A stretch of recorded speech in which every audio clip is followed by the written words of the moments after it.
이번 시간은 연속 방정식과 베르누의 법칙에 대해서 알아보도록 하겠습니다. 먼저 연속 방정식의 정의가 어떻게 되는지 적고 시작을 하도록 할게요. 연속 방정식은 같은 시간 동안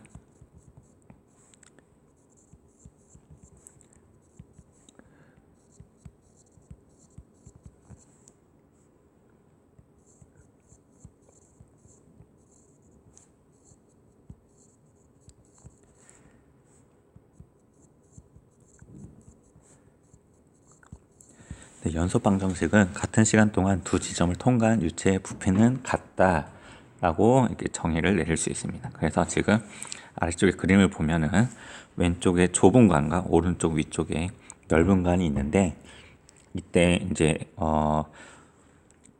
왼쪽 좁은 관에서의 가하는 압력과, 그래서 그때 이제 요 파란색으로 되어 있는 물이라고 할까요? 요 부분하고 요 녹색으로 표시하는 요 부분이 통과한 양이 같다라고 얘기를 할 수가 있습니다. 그래서 A1이라고 하는 단면적, A2라고 하는 단면적, 그때 A1에서 지나가는 액체의 속도가 있을 거예요. 여기 넓은 곳에서도 속도가 마찬가지고, 그 다음에 속도 지나갈 때 걸린 시간들이 있을 거거든요. 이때 액체가 통과한 시간, 이때 액체가 통과한 시간을 뭐 T1, T2라고 할까요? 근데 이제 같은 시간 동안이니까 이때 시간은 같은 값으로 정의를 하고, 이때 액체가 이동한 거리를 뭐 델타 X라고 하겠습니다. 델타 X1. 그 다음에 요만큼 통과했을 때의 길이를 델타 X2라고 할게요. 그래서 부피가 같기 때문에 연속 방정식을 좀 정리를 한다 그러면 이때 왼쪽에서 통과한 요 부피를 V1, 이때 녹색의 부피를 V2라고 할게요. 그래서 정의에 의해서 V1의 부피와 V2 요 부피가 같게 되는 거죠. 같은 시간 동안 두 지점을 통과한 유체 부피는 같다 해서 실험으로 이제 밝혀진 것이기 때문에요. 그래서 부피 같은 경우는 단면적, 여기 좁은 값만 볼까요? 단면적 A1에다가 높이 역할을 하는 델타 X1을 곱하면 부피가 되겠죠. 넓은 관도 한번 똑같이 적을게요. 단면적에다가 높이를 델타 X2를 곱하면 부피가 되는 거고, 근데 이때 이동거리, 여기는 높이지만 결국에는 옆으로 눕혔을 때 이동거리잖아요. 이동거리를 속력과 시간을 곱하면 이동거리가 되죠. 왜냐면은 속력은 시간분의 거리 해서, 거리는 속력 곱하기 시간으로 해서 중학교 때 맨날 중학교 때부터 써왔던 속력은 시간분의 거리 해서 계속 지금까지도 쭉 꾸준하게 써 오게 되는 거죠. 그래서 이때 이동거리를 속력 곱하기 시간을 곱하게 된다 그러면 A1, 그 다음에 V1, 이때 V는 속력이 되겠죠. 위에 거랑 이렇게 위에 있는 거는 부피고 속력이랑 헷갈리지 않게 해야 됩니다. 그 다음에 시간 T, A2도 마찬가지예요. 그때 속력 V2에다가 걸린 시간. 그래서 같은 시간이기 때문에 T하고 T하고 약분이 되고, 그러면은 마지막으로 A1, V1은 A2, V2 요 값이 같다라는 소리는 항상 일정해야 된다라는 거고, 요게 무슨 뜻이냐, 만약에 단면적이 커지게 된다 그러면 속력이 작아야 되는 거고요. 단면적이 작게 되면 속력이 빨라야 되더라. 즉 속력하고 단면적은 반비례 관계 있다. 즉 면적이 넓은 곳에서는 유체 속력이 느려지고 단면적이 좁은 곳에서는 유체 속력이 빨라지더라. 뭐 수도꼭지에다가 그 수도관을 연결을 해가지고 막 물줄기를 빨리 나오게 하려면 입 부분을, 출구 부분을 이렇게 힘을 줘서 좁히게 되면 물살이 세게 나오잖아요. 그런 거를 이렇게 생각하시면 되겠습니다. 이렇게 내용은 좀 어렵지만 예제 문제 풀 때는 간단해요. 단면적이 1대 4이면, 즉 여기 있는 문제 요 공식에다 바로 써보도록 할게요. 단면적이 1대 4이고 속력이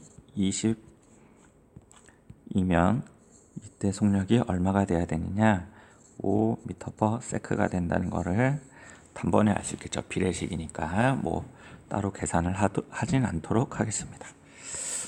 그 다음에 이제 베르누이 법칙. 베르누이 법칙 같은 경우 좀 유도하는 게 좀 헷갈릴 수도 있고 길기도 하고 양도 많고 해가지고 결론만 이렇게 적어 왔고요. 뭐 쉽게 생각한다 그러면 위에는 연속 방정식에서 높이라고 하는 요소가 추가가 된 거예요.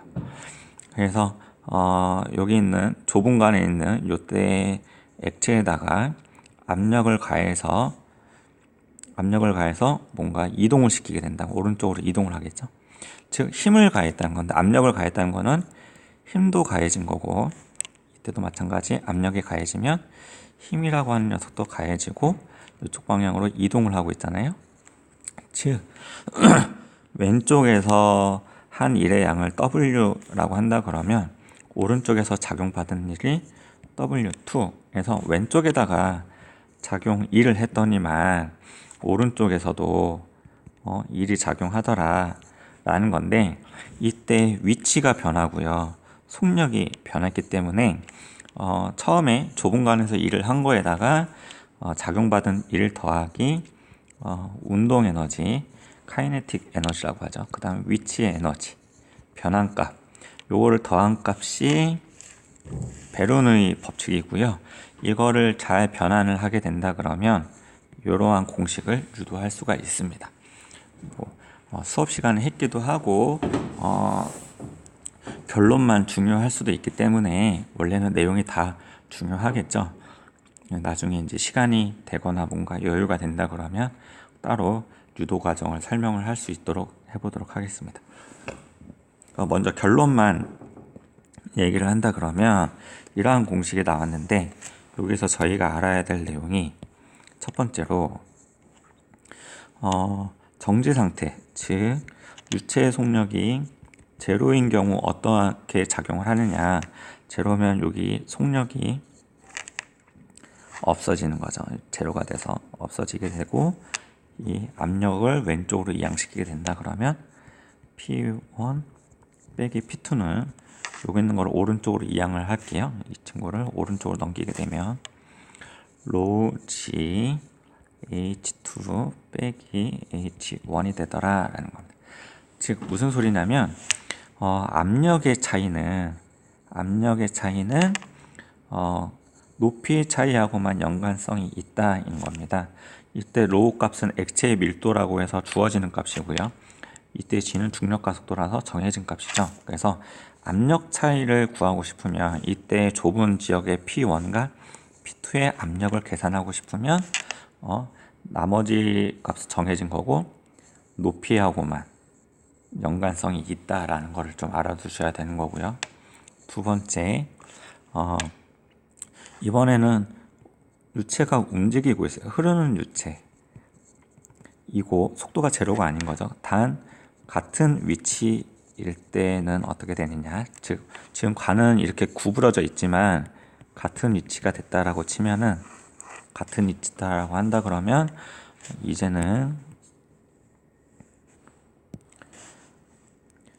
요 높이가 같기 때문에 이 친구랑 지워지겠죠. 그래서 이걸 잘 정리를 하게 된다 그러면 P1 2분의 1 로 V1 제곱, P2 2분의 1 로 V2 제곱. 왼쪽에 요 값이랑 요 값이 같다, 즉 일정하다는 값이고요. 이게 일정하다는 뜻은 또 어떤 의미가 갖고 있냐면 압력이 커지면 속력이 작아져야 되고, 요 로우 값은 정해진 값이니까요. 압력이 작아지면 속력이 커져야 되더라 라는 거죠. 즉 둘이 반비례 관계인데 정리를 한다 그러면 속력이 빠른 쪽에서는 압력이 작아지더라 하는 내용입니다.